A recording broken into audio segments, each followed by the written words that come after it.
Día miércoles, día en el cual tenemos la oportunidad de tener con nosotros cada semana al periodista y escritor Ignacio Montes de Oca, un hombre que está permanentemente monitoreando la realidad en este mundo con todas sus variables y que seguro anoche, entre otras cosas, estuvo viendo con mucha agudeza lo que fue este debate entre Donald Trump y Kamala Harris. Querido Nacho, buen día, ¿cómo estás?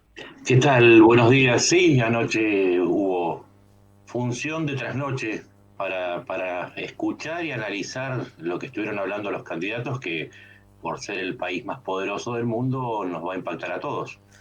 Me gustó mucho esa definición directa que diste, función, porque me parece que desgraciadamente en ese país, el más poderoso del mundo, asistimos a algo también muy preocupante, que es que se ha transformado en un espectáculo, la política, y un espectáculo que muchas veces es bastante patético. ¿Qué análisis se puede hacer, Nacho, de este debate, el primero entre Donald Trump y Kamala Harris? Sí, a ver, primero coincido en la definición, la política norteamericana en este momento es un charco, puede ser extenso pero es poco profundo, Mm. todo. Eh, Vamos a la parte más importante para los que estamos afuera, que es la definición de las políticas exteriores que hizo cada uno. Más que nada Kamala Harris, porque Trump no abundó mucho en detalles, fue más que nada un abordaje emocional. Lo primero, lo más importante, Harris dice que va a ser una continuidad de lo que son las políticas de Biden respecto a todos los conflictos. En el caso de Ucrania, va a seguir apoyando a Kiev y el esfuerzo para enfrentar a la invasión rusa. Se va a seguir apoyando en los aliados europeos, en la OTAN. Esto ya marca una diferencia gigantesca porque Trump ya ayer repitió que va a exigir un dinero a cambio del respaldo de Estados Unidos, y ese dinero tiene que ser una inversión de más del 2% del PBI en gastos de defensa, con una cuestión importante, que de los 34 países de la OTAN, 26 ya están superando ese límite, con lo cual parece más un abordaje emocional que vinculado a la política exterior. Y por otra parte se le preguntó dos veces, ¿usted quiere que gane Ucrania? Y las dos veces se rehusó a responder. Él dijo que quiere terminar con este conflicto, con lo cual se refuerza la tesis que viene sosteniendo hace tiempo, que lo que él propone es que Ucrania ceda territorio a cambio de paz, y en caso de no cumplir con los requerimientos de Washington, si estuviera en el poder, de financiar a Ucrania cortando toda ayuda militar y financiera. También hubo un momento para hablar de Israel, y aquí sí hubo una definición muy fuerte de los dos candidatos. Creo que fue el único punto en el que ambos estuvieron la agudeza como para dar algún punto más certero respecto a qué es lo que proponen. En el caso de Kamala Harris, insiste que tanto la cuestión del conflicto en sí como la de los rehenes se tiene que resolver por la vía de la negociación, y que además instaló también nuevamente la idea de los dos estados. Esto es una definición muy fuerte. Ya no es, digamos, la postura de Trump es más que nada centrada en Israel. Aclaró que Israel sigue siendo la prioridad para Estados Unidos, y que y que va a defenderla, y también va a seguir apoyando el derecho de defensa de Israel. Porque siempre hay un pero, Ujú. también dijo que hizo una crítica al modo en que Netanyahu está llevando adelante la respuesta al 7 de octubre, y ahí hizo una mención a las víctimas palestinas, con lo cual marca no solo una continuidad, sino también una diferencia clave con respecto a Trump. Y aquí sí, Trump también coincidió en la defensa de Israel, pero cuando se le preguntó específicamente cuál era su plan, habló de Ucrania. Eso hay que marcarlo, es muy fuerte, porque no es que Trump tenga un plan específico. Lo más cercano a un plan es que con él no hubiese sucedido y que lo va a resolver inclusive antes de que suba a la presidencia sin que se sepa cómo. Insisto, se le preguntó 2 veces. Ujú. Y en donde sí hay un plan muy concreto, y acá sí hay que concederle a Trump que fue muy específico, y es que su propuesta es desfinanciar a Irán y a sus proxies, cortando todo ingreso por todo ingreso por medio de sanciones a Teherán. Acá sí hay una idea concreta.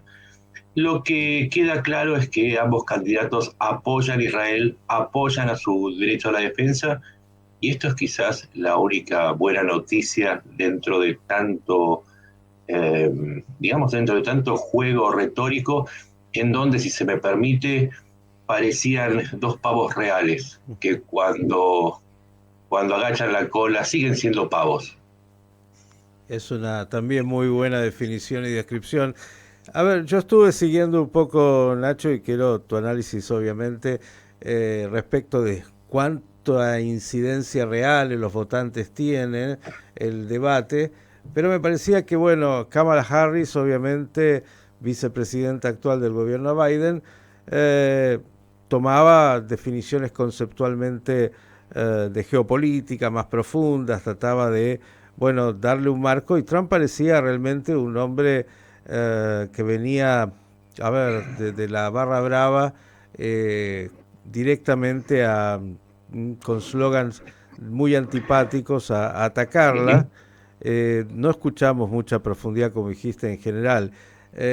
¿Cuánto incide el debate y cómo viste que después aparecen todos estos encuestadores, quién ganó, quién Sí, perdió, y sí, ahí sí. siempre depende de justamente de las preferencias previas de los Voy a, encuestadores? voy a admitir que cuando se hacían unas encuestas por un reality, votaba varias veces, borrando siempre el calle. A ver, las encuestas online en la época de los bots son una burla. Es cierto lo que marcás. En el caso de Trump, cuando se le preguntó sobre el conflicto de Medio Oriente, inmediatamente saltó a decir: Kamala odia a los judíos, Kamala Ujú. odia a los árabes, sin que hubiese una propuesta. O sea, sí, es tal cual como vos lo decís.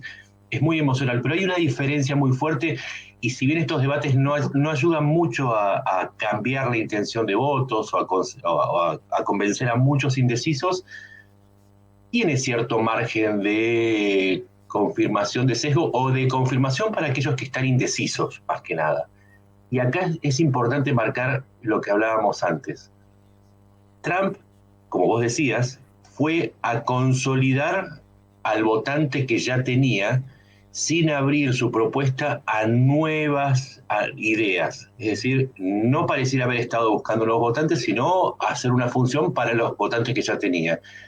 En cambio, es la impresión que uno analiza.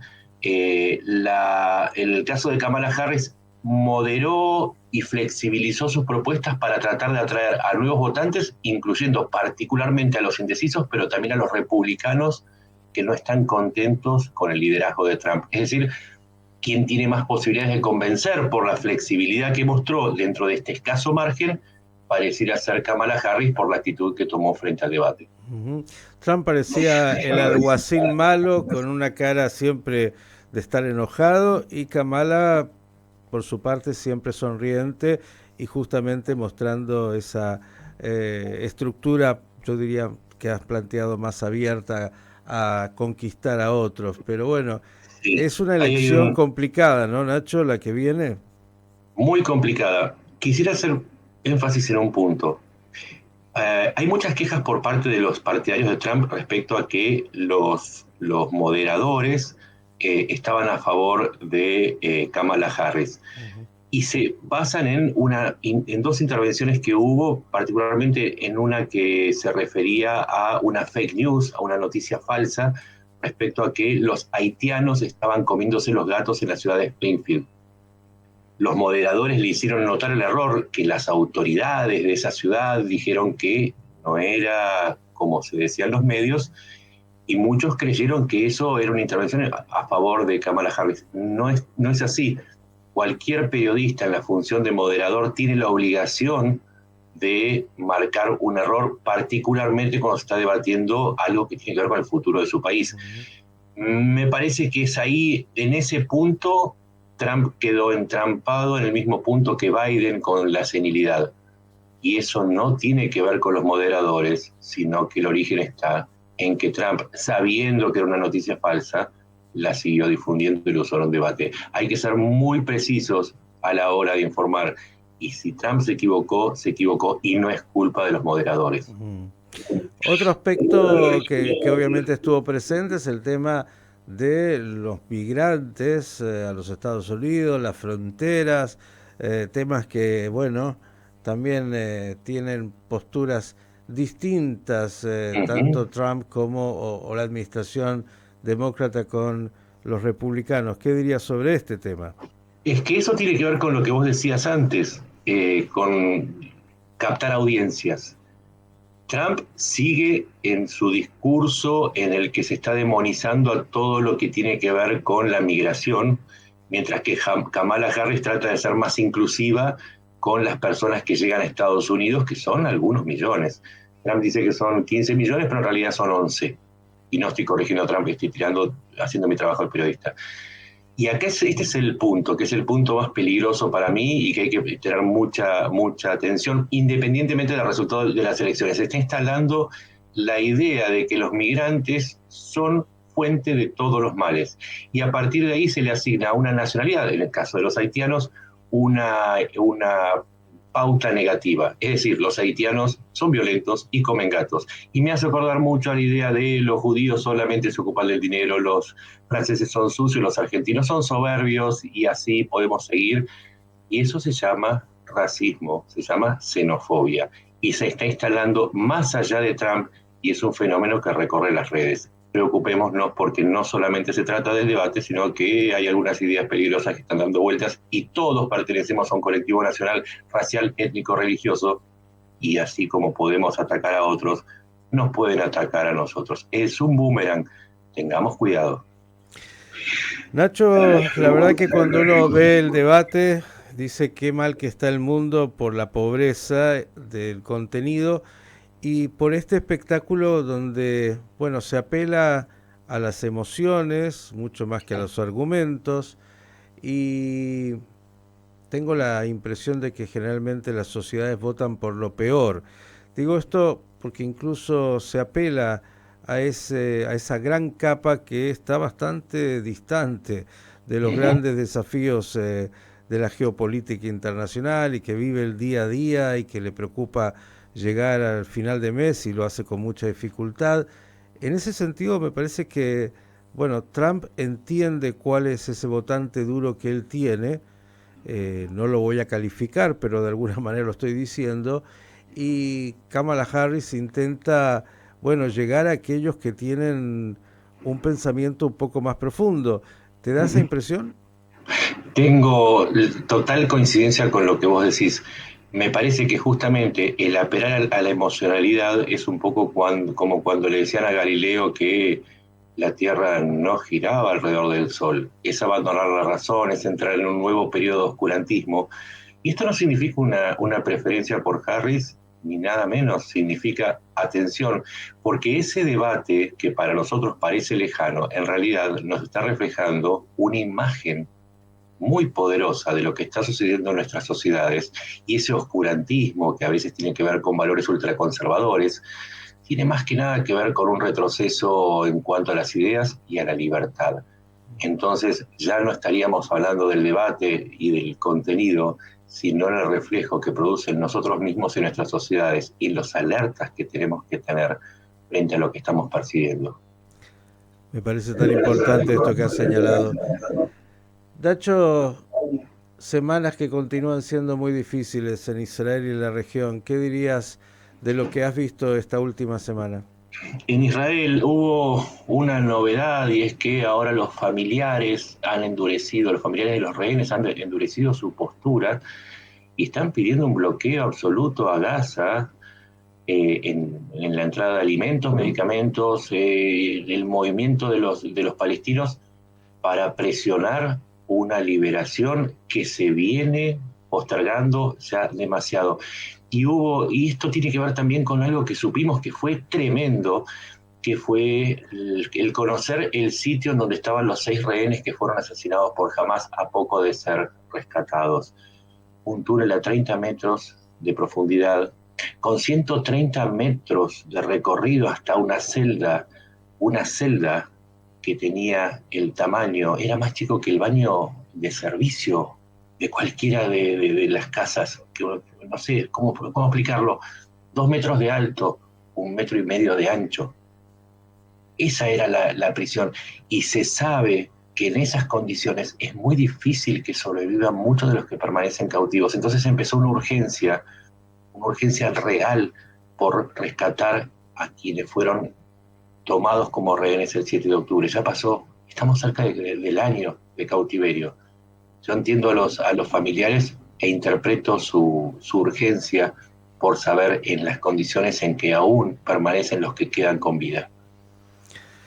Sin duda un tema doloroso y muy difícil que atraviesa a esta guerra tan compleja que parecería en un túnel sin salida, sobre todo porque en esas negociaciones que se pretenden para llegar a un acuerdo por los rehenes, bueno, jamás juega con otra lógica y me parece a esta altura que poco le importan las negociaciones y las Exactamente.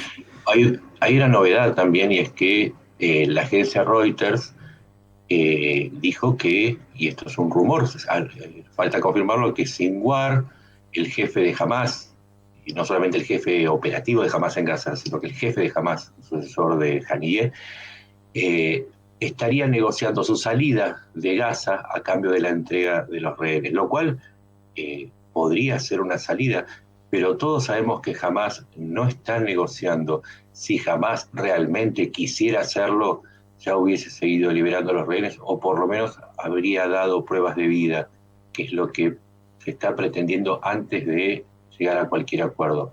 Necesitamos saber qué sucedió con los rehenes y no olvidemos que hay un niño que cumplió 1 año estando en cautiverio. No nos olvidemos de la parte humana, nunca. Entendamos que jamás está jugando con eso. Y acá sí podemos ser emocionales. ¿Por qué? Porque cuando se trata de niños y de rehenes y de cautivos, a veces hay que también darle lugar a la indignación y el enojo por lo que está pasando. Señores, a seguir a Ignacio Montes de Oca en sus redes sociales, donde permanentemente está describiendo la realidad, analizándola.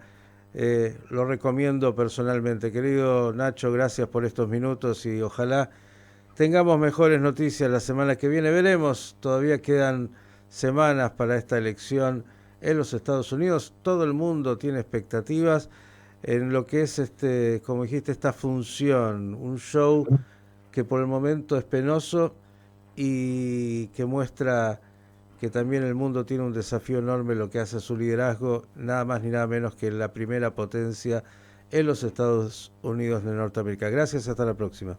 Gracias a vos.